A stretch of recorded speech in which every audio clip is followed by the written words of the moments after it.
and I questioned God. I spoke to God myself. I'm able to trust more in God than in myself.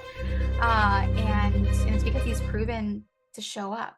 And then boom, I gave my life to God, and yeah, the rest is history. Even though you may feel that it's right, it's not right in God's eyes, so you have to sacrifice that too.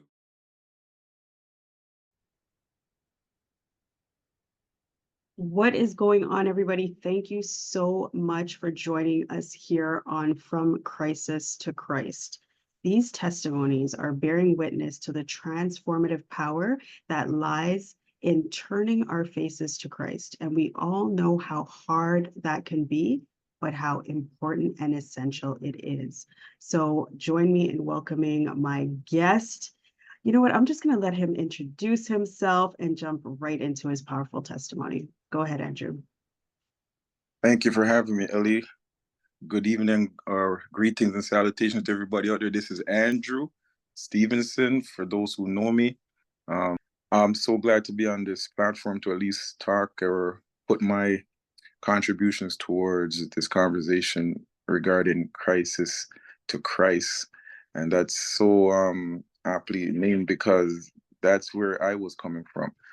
So, there's so much things that I'd like to say. I won't be able to get to say, of course, in this short period of time. But for the interest of time, I started in church at a very young age. I was born in Jamaica. I came here as a young child. Came here as young as 6, and even when I remember the times of me in Jamaica, we used to have to walk to church with my grandmother. She got us up every morning. We're doing devotion. We're walking to church, walking back home sometimes if we don't get a ride. And when I left Jamaica to come here with my mom, I we weren't going to church for a while. We finally brought up my grandmother, and that changed right away. We had to go back to church. So we found a church down in the Toronto area, started going there quite consistently every Sunday up until the age of about 12, 13. I decided to get saved and baptized and did the camp thing, saved, sanctified, filled. I was in the Church of God of Prophecy at the time. 14 comes along, and a whole bunch of things. Actually, from 12 to 14 was a challenging time in my life in the Christian realm, because every time I went to my neighborhood, coming from an area of Trethewey, Jane, Finch area, Jane and Shepherd area, Falstaff, I had all these people that we corresponded with. And it was hard. It was challenging to navigate, the Sunday and the Monday to Friday with the activities that the friends I had were doing. But when I got to about 15, it just got worse. It got harder to navigate because I had friends who were the same age and they were doing some things. And I was like, whoa, how are you getting away with this? And my parents were pretty strict, especially my father at the time. I couldn't even, it took a good while before I could even sit with my friends. I had to sit with my parents in church. So around 15, we went to a convention. We sat in different areas. I wasn't even in church. We left church and we went into a billiards and we started playing pool and all kinds of video games. And this was something that we used to do even regular on church. We just sneak out of church and go play video games. So from that day, Ellie, I left church and didn't come back. I didn't even come back home because that night I stayed at a friend's house. And I called my mom the next morning, and she was panicking because she didn't know I left. Yeah. She was looking for me all night. And she says, Andy, as my nickname, she said, anywhere you're there, you can stay there, right? And I was like, whoa, okay. I tried to come back home, and she opened the door with the chain locked. And one of her friends were there. She was still panicking and saying how you could do this and blah, blah, blah, blah. And before I know it, I was out on the street, and I was trying to stay at various friends' homes, sleeping. They snuck me into their basements. And then it just it went downhill pretty much from there. We started doing all kinds of manner of evil. I won't get explicit in anything, but I can just tell you, there was almost nothing that I wouldn't do. You know what I mean? We were stealing cars. 15, we were like breaking and entering. And some of the things I'm saying right now, like none of my mom doesn't even know some of these things.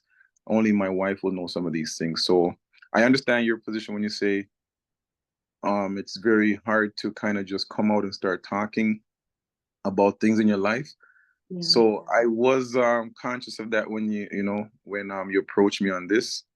But nonetheless, I recognize that it's gonna help somebody. I believe it should help somebody because somebody was a teenager, somebody is a teenager, somebody's going through, the motions of understanding Christianity or understanding the spiritual aspect of it, and at the same time navigating the friends that are not in the same, mind space. So yeah, when I was on my own at 15 and 16, going on 17, I realized I need a place to stay, like permanently. Mhm.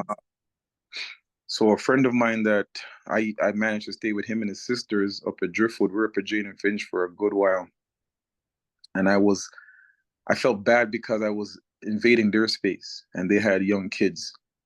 So me and my friend and my girlfriend at the time, which is now my wife, we've been together from Okay. 16. And we said, look, we got to get a place. We went and got a basement. I don't know how we managed to scrape some money together. Then we found out we this thing called First and Last. Didn't know a clue about that. We just saw $800. Say we scraped up $800 and we found out we have to come with another $800. And quickly we had to learn how to navigate paying rent, and didn't have no jobs really. So only my wife was working at the time. Me and my buddy, we had to go out and literally we were thieves.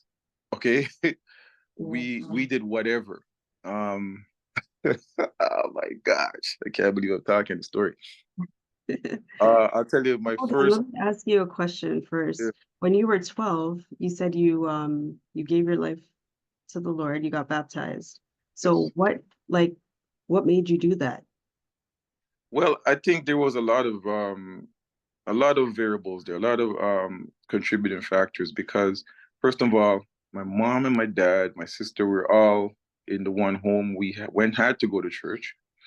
I had a lot of friends that were. That's one thing about that church. There was a lot of young people, Mhm. and I found quite a few people within my Sunday school class that were giving their lives to God, and they looked like they were on the road to, So I guess it was influenced by what I saw, and I had the desire. I mean, I did have the desire for. I love God, I love the feeling that I had when I was in that presence in that space. So I think that's what motivated me. That I said, well, they're doing it, and it was like, okay, I can do it, and it was comfortable because I saw these people every Sunday, right? That's what made it easy at 12. Yeah, it wasn't like I just said I made the decision, yes, but I mean, it was pretty much like the influence I had from my mother, my grandmother, definitely.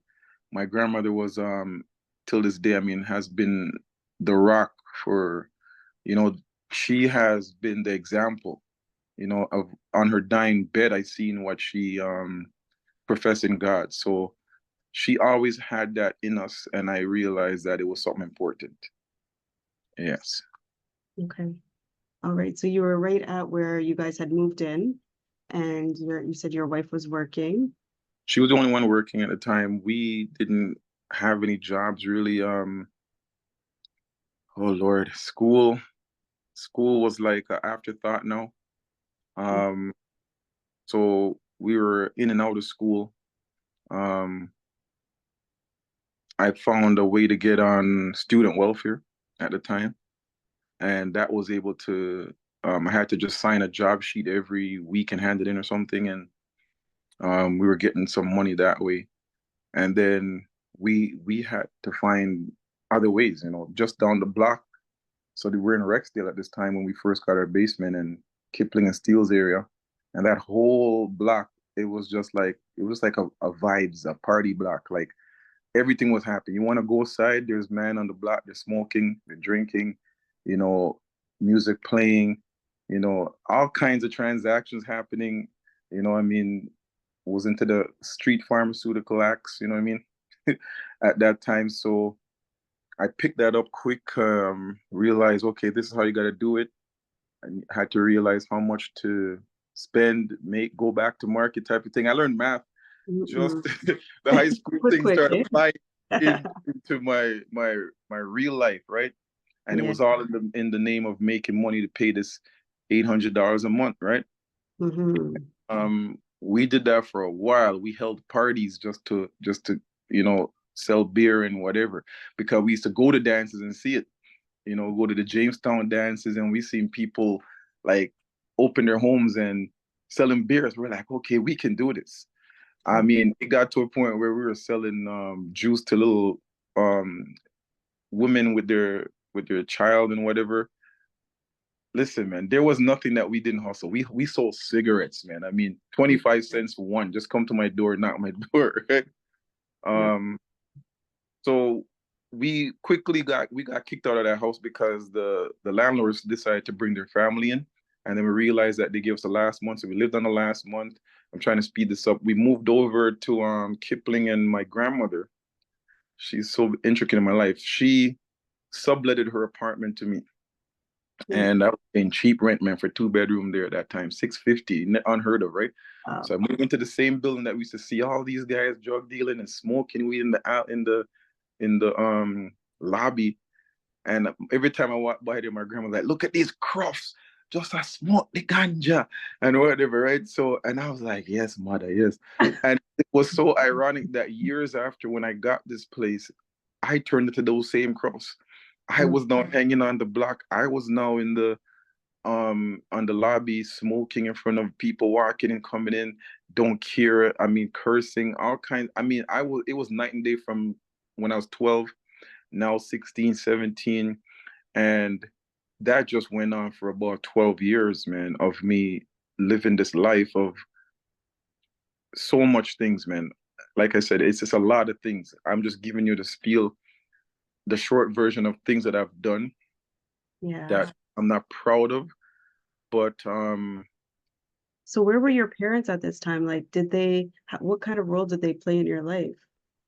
well, like I said, my mother, when that happened and I left at 15, I tried to come back home, and she wasn't having it. And worse, I didn't get along with my father because he was really my stepfather, right? We didn't have a good relationship. And when I moved to Rexdale, they moved up there to Markbrook Lane, right? Kipling and Steeles, and they were like a stone throw from me. My mom was saying, "Andy, why don't you come home?" Now she really wants me to come home because she's scared what's happening out there, because I've been out now for like years, right? And I'm like, "Mom, I can't come home now because I'm kind of like seasoning what I'm out here doing right now, right? And I know as soon as I come home, I'm gonna hear you can't do A, B, C, D, right?" So I was like, "No, no, I got my own stability, I got my own freedom. I'm not coming home." And worse, I wasn't feeling my stepfather. So my mother's told me something, and I always said it. I say it back to her. I hate it that I say it, but she did say it. She said, "Andy, in my rules was, if you can't DO, you have to GO," right? So I said, "Okay, so I'm gonna GO," and I left ever since. So it wasn't for that they weren't trying to instill good in me. It's just that I was a rebellious child. Basically, once I met some friends and the influences kind of rubbed off on me, peer pressure, if you want to call it that. And I made some choices. They were bad choices.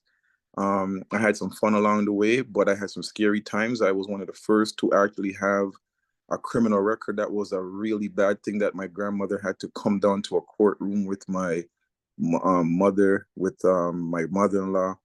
And that was the first time they saw me. And I got that feeling that my heart sunk when my grandmother said, "Andy, out of all the years, she has 10 children and how much grandchildren, and I'm the first one to actually now have a record or have something that she has to come to court." And that one just stabbed me, right? Yeah. And that one stabbed me because I didn't know, I couldn't process that one, you know. But it was the truth that I guess I needed to hear. But it didn't stop me though, Ellie. I kept on, as long as I got out of that situation and I was on my own, I wasn't going back to their home. So I was still back in the life, right? And oh man, somewhere along the line, after having my first child at 19. Second one, boom, 20. And then space, and in 22 or whatever it was, I had my last child. I got married when I was 21, very Yeah. young. So everything I did was pretty young, right? I was doing a lot of things at an early stage. I was always hanging with people who were older than me because I felt that's where I was getting my knowledge from and getting my, you know, influence. But I gravitated to bigger people because they knew better and they were giving me better advice than the younger guys I was hanging around. Mhm. But I made stupid decisions, and I was carefree, and I was daring, right?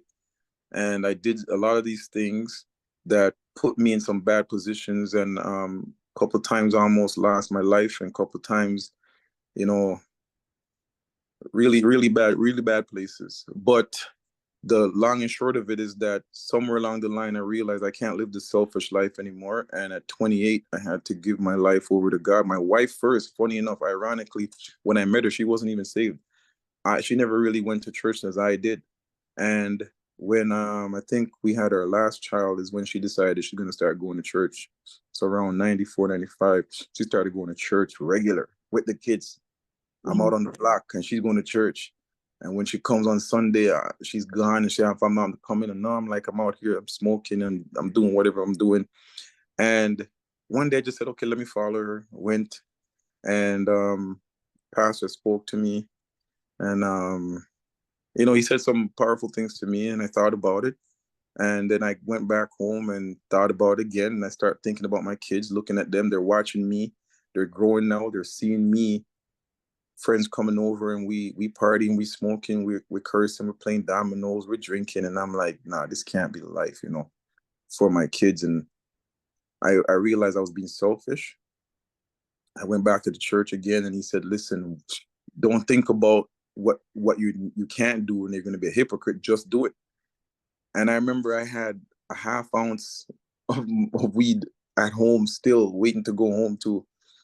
And I was like, I want to go to this altar right now, but I still got this half ounce home to go home. I'm like, how am I going You to just know give what? this up? Talk about it, because that's a real thing. It's a hard, decision to make, but you made the Yeah, decision, right? Like you have to, but it's not easy. it ain't easy at all, man. And I was just like, okay, because my main thing is I didn't want to be a hypocrite. I didn't want to say yes here with my mouth, and then I'm out here doing something else. That's the main thing, right? It's one thing to say, okay, I didn't have to stop or whatever, but I felt like I did. So anyway, I went home and I was like, okay, can I? This is a discipline thing in my mind, I'm saying, Mhm. and I said, okay, no, you can do this, man. Now, the only reason why I said that is because, funny enough, a guy I know who went to jail, when he came out, one of his conditions was he had to stay clean for at least, I think it was 3 months or something, or 30 days to a month, right? To 3 months. And this guy was like the biggest weed smoker, right? And he did it. I was like, nah, if Rodeo can do this, I'm doing this, right? So I tried it just for that time, right? And I called one of my boys. I said, yo, come check me now. And he came. I said, take this from me. He said, what? And he's billing up one time, ready to body with me. I'm like, Bridget, no, take that and go. Right? Just take that and go. Yeah. Merry Christmas. He's like, nah, you're joking, right? And the man, I'm like, no, I'm dead serious, man. And he's like, yeah, right, right. Okay, I'll check it tomorrow. And so he did try to check me. And for weeks, it was that pressure of, can I not do this? So I disciplined myself that I'm not going to do it for 30 days, and I didn't do it. And then I said, okay, if I can do this, I can get back into church, start going little by little, watching my wife going to practices and stuff with the kids run up and down. And then boom, gave my life to God, and made a testimony about it. We got baptized again, and I recommitted my life to God. And yeah, the rest is history, because I mean, there's so much. But I just want you to get the gist that it wasn't an easy road, and it was something that I had to make a choice to do. And it wasn't because of myself alone. There was people that was involved in my children, my wife, and the environment I was living in, and the things that I was kind of demonstrating that I knew wasn't healthy, and I didn't want them to go down that road. So there was a lot that shaped me to say why I needed to come out of this crisis, as you say, and get back into Christ. And thank God that's where I am today, and I ain't looking back. That's good. That's great. So when you gave that weed, that half ounce to your friend, did you ever smoke again? Okay, so yeah, let me think about this hard now. um, yeah, that I hold on. So no, no, I haven't smoked again. I think I may have once took a like two drag or something from one of my boys or something in the early part, but Hmm. right after I realized no, I got to stop this again because it felt weird after not smoking for so long, Okay. and I felt I felt like I failed again. Hmm. I felt like, oh man, you have no discipline, Reg. You know what I mean? Look how long you got, and because a man just come and it was like it's so easy like riding a bicycle. It's like literally like you can just jump back into it. What I was doing though, I guess I was compensating and I was drinking, but not like how I used to drink because I was a terrible drinker. I mean like sloppy drink, not sloppy drunk, but I would drink I would drink quite significantly, right? Especially drink and smoke. So what I would do now would be like, okay, I'll drink on weekends. I'll probably have 2 beers or something, or I change it to I'll even wine. And then I gradually said, okay, just stop this, right? Yeah. Now, I do drink. To clarify, I do drink, but I don't drink like I said, what I used to do, I can't even call it drinking. It was ridiculous. We would put on a 2-4, man would come with a bottle of white rum, and another man come with something else, and that's how the crew's just rolling for the day. And Mhm. then we will eat, we'll do whatever, change, shower, and then party, and it's drink again. So I'm just trying to show you the level of drinking I was to the casual drinks that I have now is nothing like that, right? But to your question, maybe once or twice in the early stage, and after that, from I got saved in 2002 to whenever, no, and I tested myself in 2012, so to speak, because that time I was in a bad state again, separated from my wife. And that same guy that I gave the half house, that's ironic. He came over. He's never stopped, right? And this guy was a pastor's son, but he never lived the life really, right? And Mhm. he came over, man, and we went to a session where this guy was rapping and stuff, and some local artists. And all these guys are in this room just building up, and I'm just here vibing to this, right? But watching these guys, because one guy from my work invited me there, and I brought my boy. And I looked at him, and he looked kind of out of place. I said, "Yo, you want something?" I said, "Yo, Reggie, give me a thing." Mhm. And put in my hand, and I looked on it, and I was like, "Yo, that looks like the thing." And I said, "Yo, Reggie, hold this, and just roll that up." And he took it and rolled up, and he's like, "All right, light this." I'm like, "Nah, Reggie, that's you." And I was in this room and I'm watching everybody go through the motion. I have no drink, I have no smoke, but I had to sit there and say, yeah, look at that. I can get through this, right? Mind you, I shouldn't be in this place. You know what I mean? But at this point, in 2012, 2013, like I said, I was in a bad place, and I was like shifting between churches, trying to find myself again because I didn't want to go to the same church that my wife was going. And it just happened to be that I went to one of these places that a workmate brought me to because he wanted to show me his talent. And I'm saying, wow, look, I'm here to support you here, but this is what you guys are doing in the room, right? And I had to make a conscious effort that, okay, I'm here. I'm not going to I'll just weather the storm, so to speak. And this is one of those scenarios where you say, you know what, you don't bring an alcoholic to a rum bar, right? Yeah. And that was kind of the situation I was in. And I never want to say I was an addict or anything, but I knew that, yeah, I've been smoking from 15 to 28. So Mhm. you got to say it took a great deal of willpower and God first to say, you're not doing this, right? Mhm. So, yeah. But it just goes to show, because even through speaking, through my own testimony, through hearing other stories, it seems like when you're going through a rough time, it's almost like the devil kind of orchestrates perfect situations for you to kind of slip back into a situation that you wouldn't you wouldn't regularly, have. Like, it could have been easy for you to light that up or just take the spliff if somebody was passing it to you, or start drinking, and then you would have just looked like everybody else in that room. You know what I mean? But you Exactly. avoided. Mhm. And it's not just that's just one area, right? Like that was one of my main things that I had to conquer. But I mean, there's so much things that come your way. I mean, if you're thinking about you need to make quick money and you already knew how to do that. If you're thinking about, okay, how can I get a quick grand in my hand and I got a bill payment and I don't see how I'm going to get that just with my job, you still have to have that discipline to say, no, I'm not going to go down that road. I'm not going to be writing no checks. I'm not going to be go doing any. So it's not just, this is one area what that I bring up because I know that was one of my crutches, one of my things that I did. Like I said, it was nonstop for me. Like I had to always have it in my possession to sell back, to make back so I can go and smoke again, right?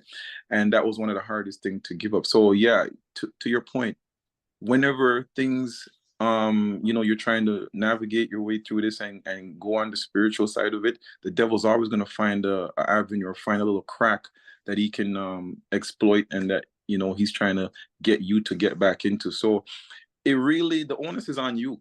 You know what I mean? The onus is on you to say, no, I'm not going to do this. And it's to depend on God, knowing that it's not you that's going to get you. It's not your, like I said, like this t-shirt saying, it's not by power, not by might, right? But it's by his spirit, right? And because I know that he lives in me, I knew that he was doing a new thing in me. I had to just rely on him to say, God, take the wheel here and give me the know-how, the tools to get through this. Yeah, for sure. So talk to us about, after you went through that rough time, getting back into following Christ, because you said you were looking for a different church. Like, how did you get back on track? Okay, so wow, yeah. Okay, so wow. So this was a bad time, like I said. My daughter was just turned 18. Oldest was 21. I left my house, that my marital home. Started again in a basement, working two jobs, just to pass the time. Um, I even was like trying to get back into the dating scene, trying to be remarried and such. I mean, it was a lot happening, right?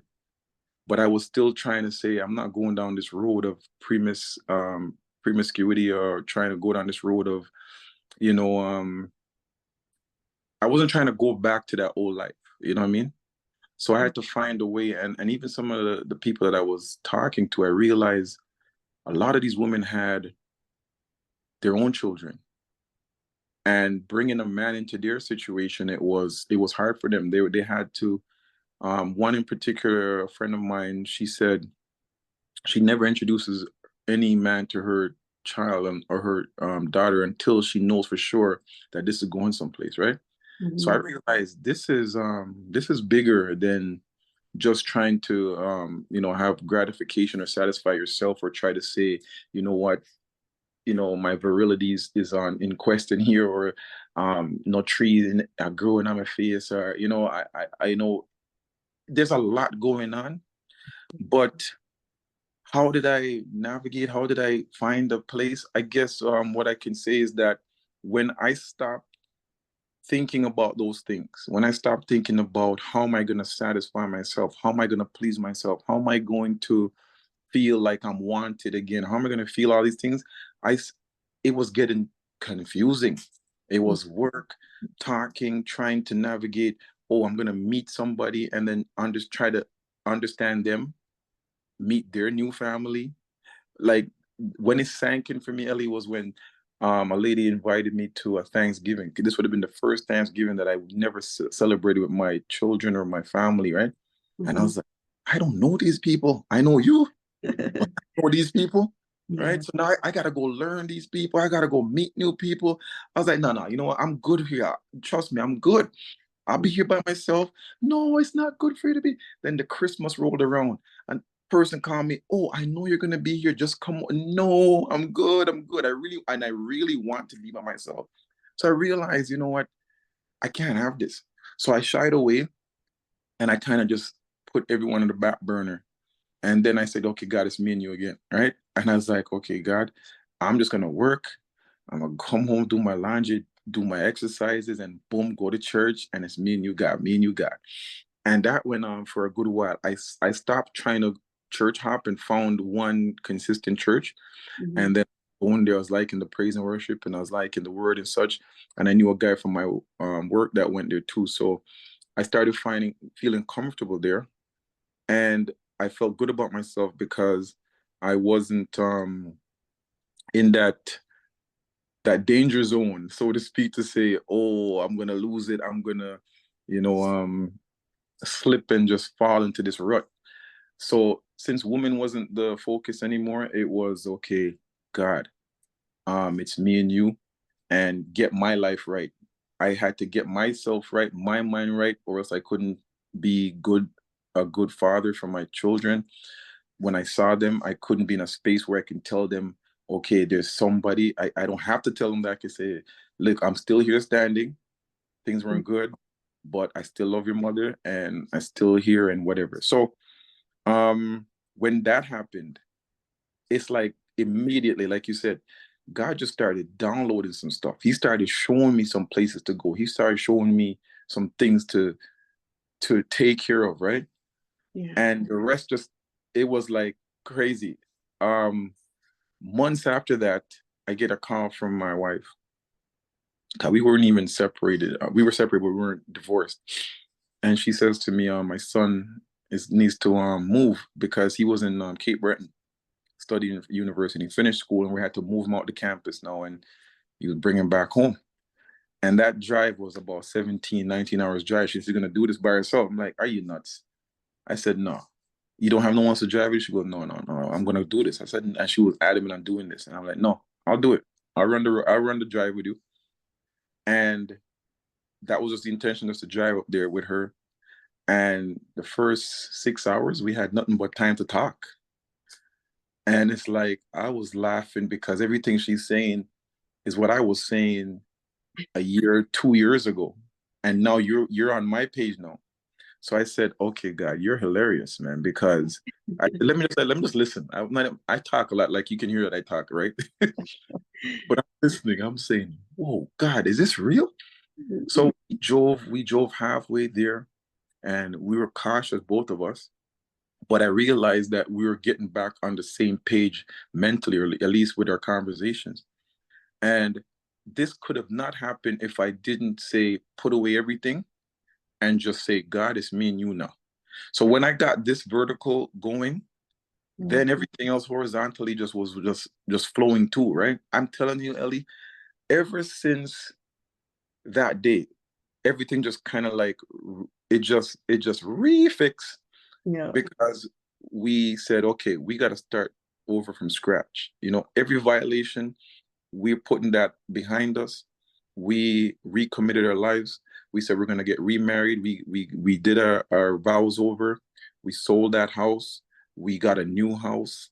And I don't even know how we got it, because I'm telling you, it's not like, all I can say is, God, you are awesome. So I'm just saying, everything just started dropping into place. And I when I looked on the houses happening, it was nothing that we did. It was simply because I said, God, you first. Yeah. Me. Yeah. So it was all him. It's when I said, okay, God, when you say you're trying to drive, Yeah. you give God the wheel, but you're like, you have a piece of the wheel too, like, no, no, no, don't turn left.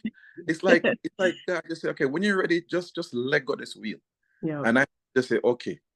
And I think sometimes when you're in a desperate situation, or when you're in a pivotal place, and that's where I was either gonna go resort back to my old life, or I was gonna just be a new life. Yeah. You get me? And the new life was uncertain for me, 'cause I didn't know what to expect. So I was like, okay, old life, nah. This life, I don't know about. But what I do know is what me and God got going on. So when that got fixed, it's like it brought me back to my old life, or the life that I knew, was accustomed to, which is my family. And thanks be to God, I'm back with my family. And my son at 21 was crying and saying to me, Dad, you better fix this. And I'm like, fix what, bro? You know what I mean? So it takes a toll emotionally. And I realize, I think also, that I saw that too. That decision that I make, decision that my wife make, decision that we make, it's not just affecting you. It can affect people residually that's out there too. Yeah.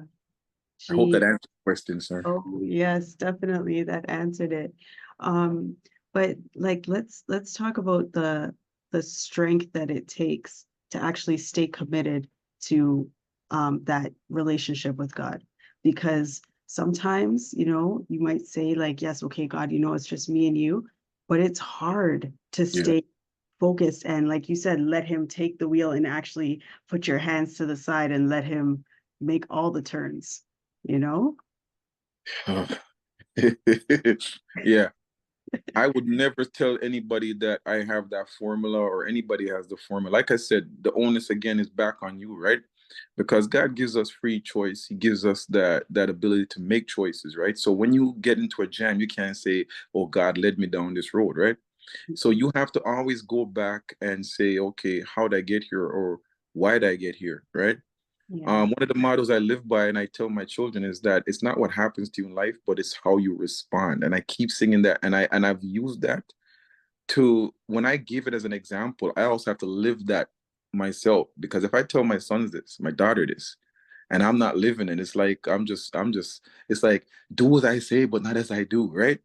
So I had to really take that in, and I heard a young man say it and says, life is only 10% of what happens and 90% how you respond. So I just said it, yeah, life is that. Yeah. It's not really what happens, it's how you respond.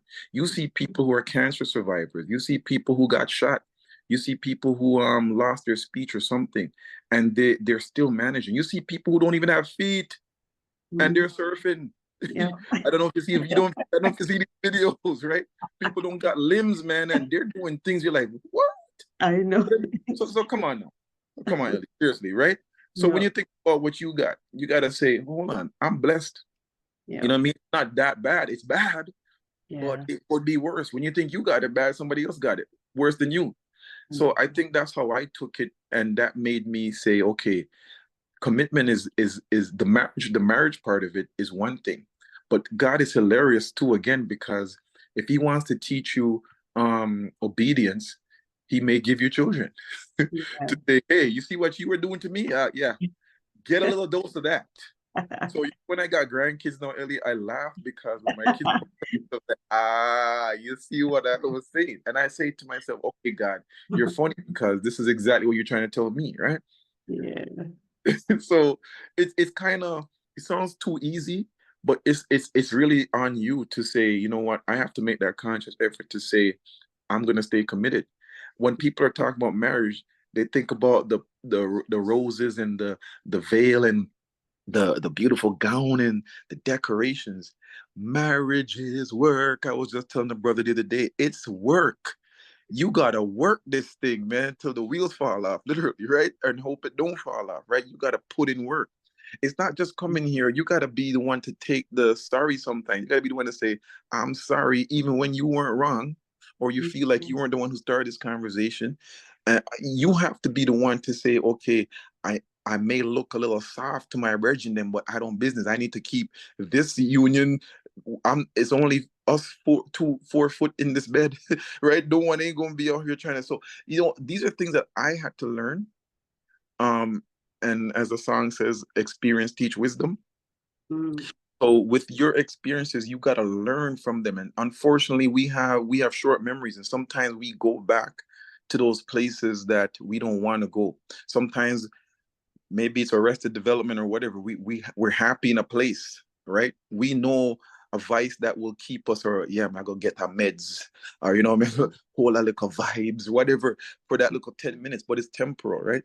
Yeah. Commitment is not only in marriage, it's in your spiritual walk with God. And if you can't commit even naturally, how is it that you're gonna commit spiritually? Mm.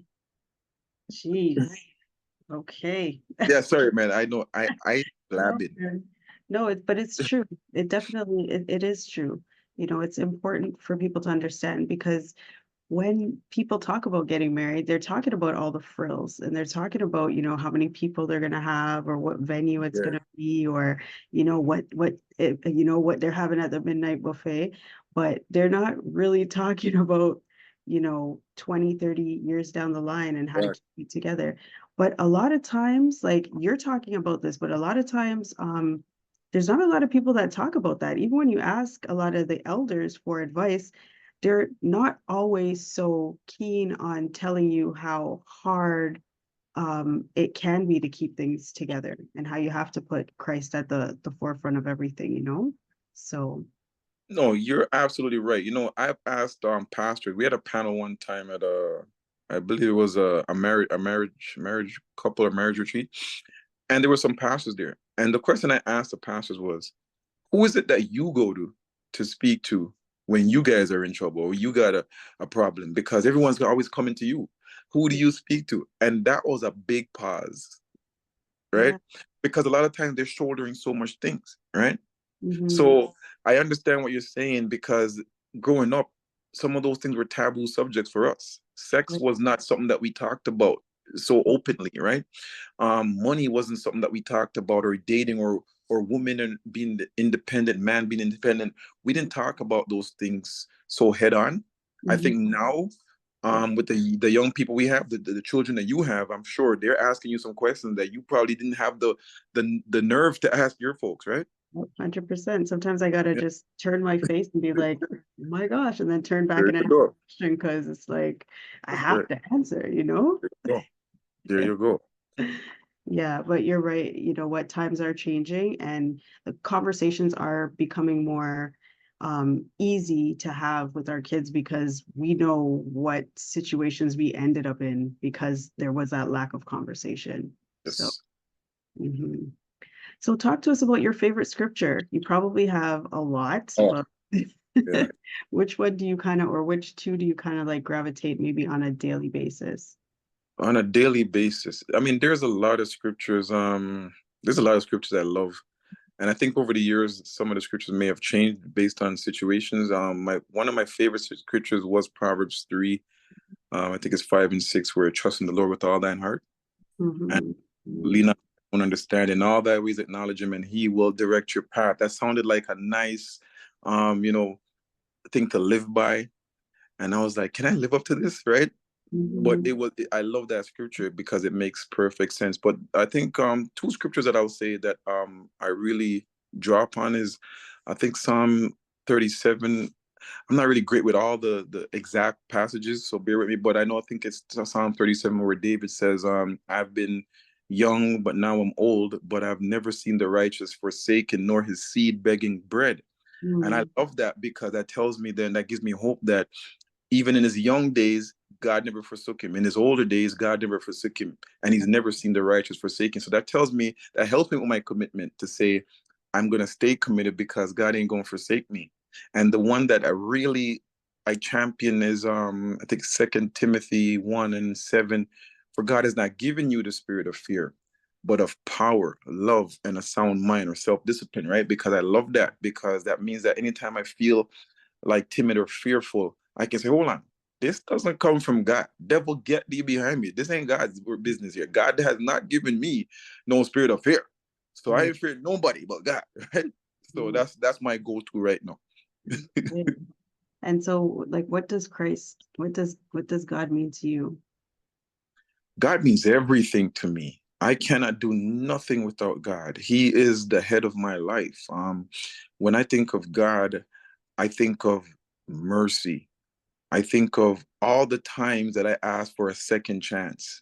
And every second chance, when you multiply that and whatever you want to do, put a parenthesis around it and times it by 4, it's like those chances were like a million chances I asked for. And Mhm. God still granted me the opportunity to say, okay, I'm giving you another chance. You know what I mean? Sometimes we don't give our spouse a second chance. We don't give our girlfriend, boyfriend, oh, really? You look over there? Later for you, red flag, right? We But just it's quit. Right? Yeah. It's a wrap, right?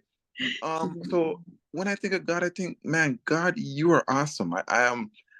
I'm at awe because he gives me another chance, Mhm. because I know I mess up all the time. And I know I'm susceptible to sin. It doesn't matter how long I've been in church. It don't matter how much scripture I know. If I'm not following this thing, 100% like wholeheartedly and not playing church. And I mean this. That's why I said, I think from when I came into this, like I told you at 28, I was like, I ain't trying to be no hypocrite. I ain't trying to be out here living one life, and then you come in here. I mean, you know how much people, Ellie, I've seen when I used to take the transit system, and people say, "Oh, I know you."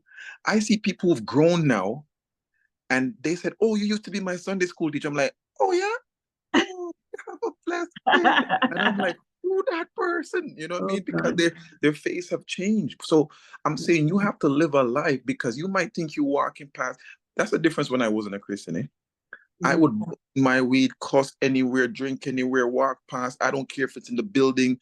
I have no respect for nobody. You Mhm. understand? But when you're walking with God, you start to think different. You realize, okay, there's a time and place for everything. I can't be cursing out people. I can't be just, disrespecting my elders. I have to. Those were things that were instilled in me young. Why did I stray from it when I was in the world, right?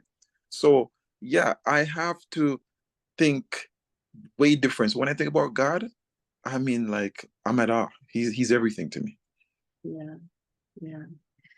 Geez, well, I just want to thank you so much for sharing your story. I truly appreciate you coming on and talking to us, about your transformative journey in life. And Thank you. only wish you all the best to continue you and your family, shed the light upon, may God shed his light upon you and yours Thank um, you. evermore. So appreciate it. All right. Ellie, I appreciate you. Thank you so much for even extending this invitation to me. Praise.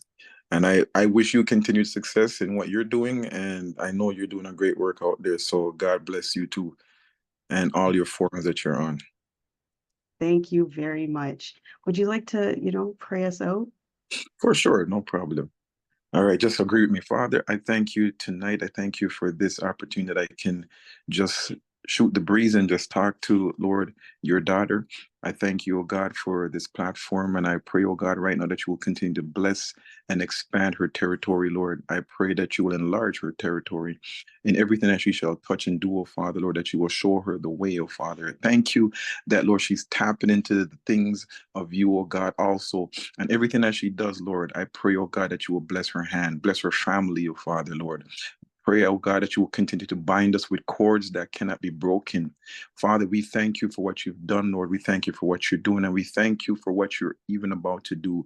Now go with us, Lord, as we continue to do your work, oh God. We give you thanks and praise right now in Jesus' name. Amen. Amen. All right. Thank you so much again. And we will definitely talk soon. All right. Thank you so much, Ellie. You have a good night, okay? Okay. You too. Then.